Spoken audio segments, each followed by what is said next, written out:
ఆయన నేత ఇవాళ గప్పటి నుంచి కోపం పెంచుకున్నారు తెలంగాణ ప్రజలు. ఒకటి 2018లో పోతున్నాయి కదా, ఇది పార్లమెంట్ ఎన్నికలప్పుడే స్టార్ట్ అయింది.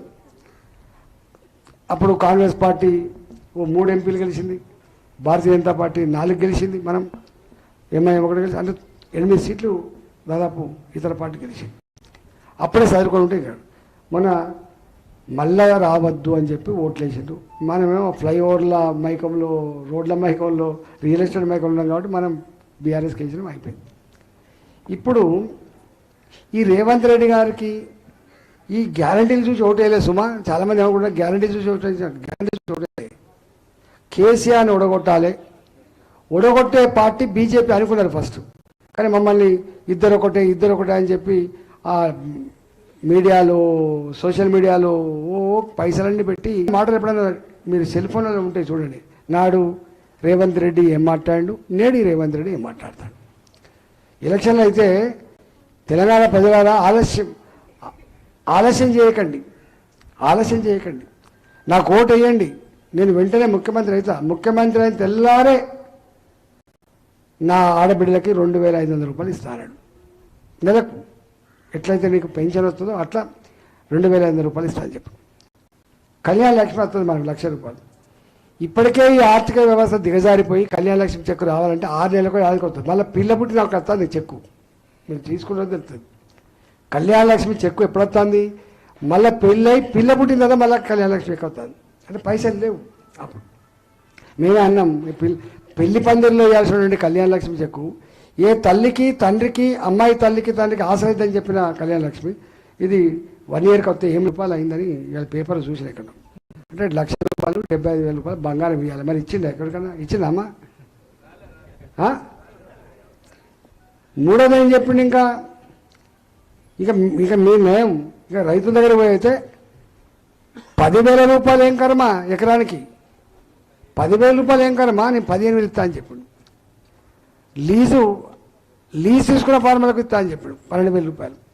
ఆటో నడుపుకుంటలో 12,000 రూపాయలు, రెక్కల కష్టం మీద పడుతున్న 12,000 రూపాయలు. రాష్ట్రం 40 ఏళ్ళు పాలించిన పార్టీ ఎంత జిమ్మదారితనం ఉందో అర్థం చేసుకోండి.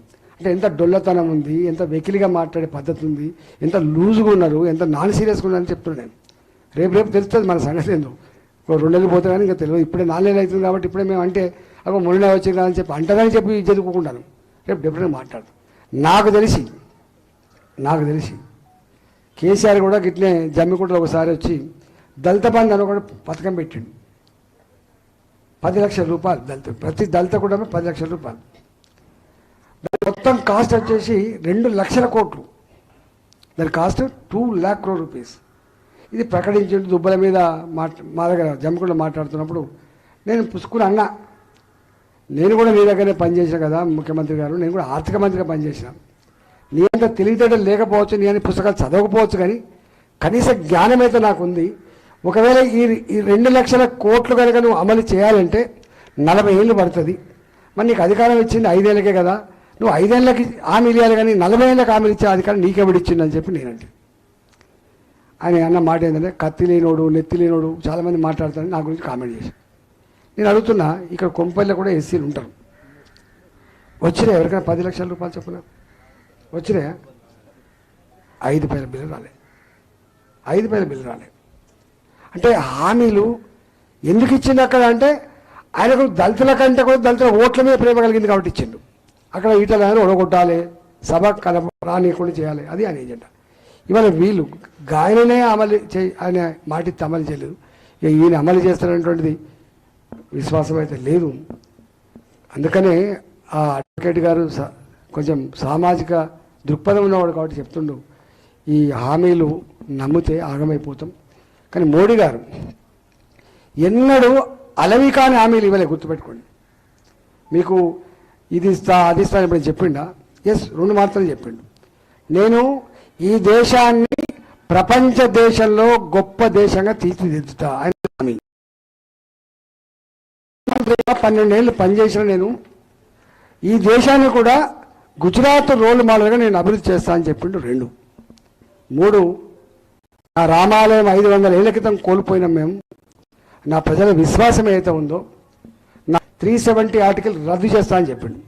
ఈనాడు కళ్ళ ముందు అమలు చేయబడ్డాయి కూడా ఇలా. నేను వచ్చిన స్వయంగా ఇక్కడ అక్షింతలు వచ్చిన రోజు ఈ కాలనీకి అక్షింతలు వచ్చిన రోజు రాత్రిపూట వచ్చిపోయాను నేను. అందువల్ల ఇవాళ అక్కర్లేదు, బ్రోకర్కి చేయడానికి పదవి అక్కర్లేదు. పదవి అక్కరున్నది ప్రజల కాళ్లకు ములుగితే పన్నుతో పీకేటువంటి హ్యూమిలిటీ ఉన్నవాడికి పదవి అక్కర్లేదు. నేను ఈ సందర్భంగా మాట కూర్చేసి పోతా. మన కరోనా వచ్చింది. కరోనా వచ్చినప్పుడు డాక్టర్లే పేషెంట్ దగ్గర పోలే, నర్సులు పోలేదని భయపడ్డారు. మలమూత్రాలతో వస్తుందని చెప్పి భయం, కరోనా పేషెంట్ మలమూత్రాలతో కరోనా వస్తుందని చెప్పి భయపడినాడు. ఈ టాయిలెట్ కట్టేటోళ్ళు పోతలేరు, శానిటేషన్ వర్కర్స్ ఇన్ హాస్పిటల్స్ పోతలేదు బయటికి. పోకపోతే మేము పోయి ధైర్యం చెప్పి మీరే కదా కాపాడవలసిందంటే, అగో భార్యకు కరోనా వస్తే భర్త పోడు, భర్త చనిపోతే భార్య కూడా పోదు, కానీ మేమెట్లా పోవాలి? వాళ్ళు మాత్రం మనుషులు, మేము మాత్రం మనుషులు కాదని చెప్పారు. గా కష్టకాలంలో కరోనా సేవలు అందించిన వాళ్ళు శానిటేషన్ వర్కర్స్ హాస్పిటల్లో.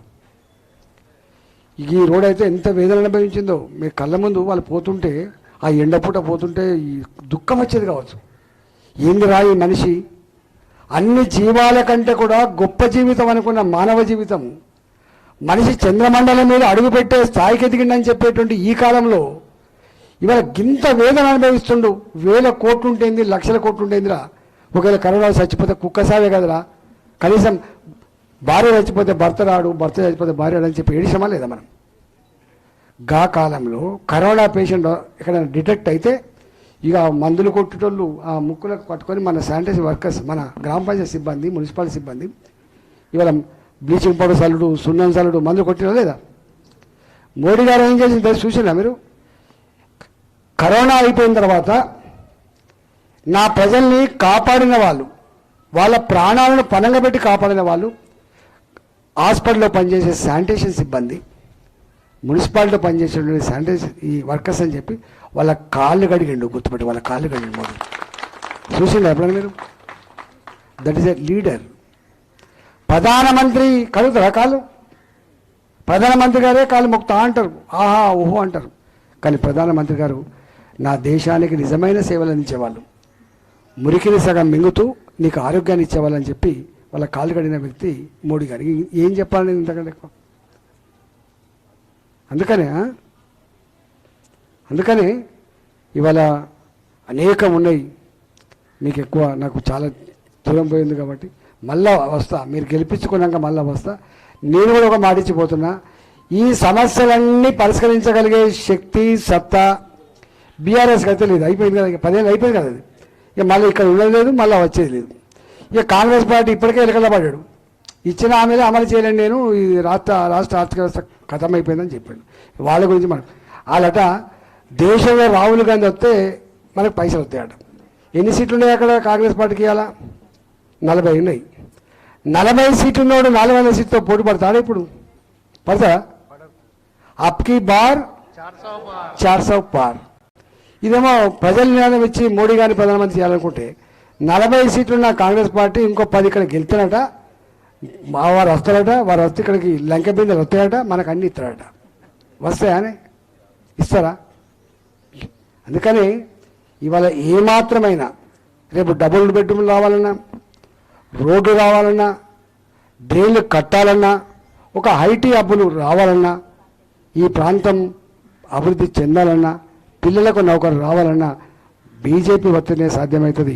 ఆ బీజేపీలో నేను కూడా ఉన్నా కాబట్టి ఇవాళ మోడీ గారి దగ్గరికి నాకు మళ్ళీ ఒక పైరు చేయాల్సి అక్కర్లేదు, డైరెక్ట్గా చిట్టి రాస్తే మోడీ గారి దగ్గరికి పోయేటువంటి శక్తి ఉన్నాడు. కాబట్టి తప్పకుండా ఈ నియోజకవర్గాన్ని మీ సమస్యలు ఏదున్నా తప్పకుండా పరిష్కారంలో మేము ముందుంటా అని చెప్పి మీకు హామీ ఇస్తూ, ఒక్క ఓటు పోవద్దు, ఇక్కడ ఒక ఓటు కూడా పోగొట్టకుండా, వేస్ట్ చేయకుండా, ఓట్లు లేకపోతే రాయించుకోండి, ఐడెంటిటీ కార్డు తీసుకోండి, 13 తరగతి పోయి ఓట్లు వేయాలని చెప్పి మనం చేస్తూ నమస్కరిస్తూ సెలవు తీసుకున్నా. భారత్ మాతాకి. మన కాలనీవాసులు చిరు సత్కారం చేయవలసిందిగా కోరుతున్నాం.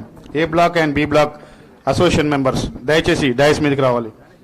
దీని తర్వాత మన కవిరాజు మూర్తిరాజు గారు, వారు కూడా ఒక శాలువ సన్మానం చేయవలసిందిగా కోరుతున్నాం. ధన్యవాదాలు సురేందర్ రెడ్డి అన్నకి, ముఖ్యంగా ఈ షెడ్యూల్ ఇచ్చినందుకు మీకు ధన్యవాదాలు.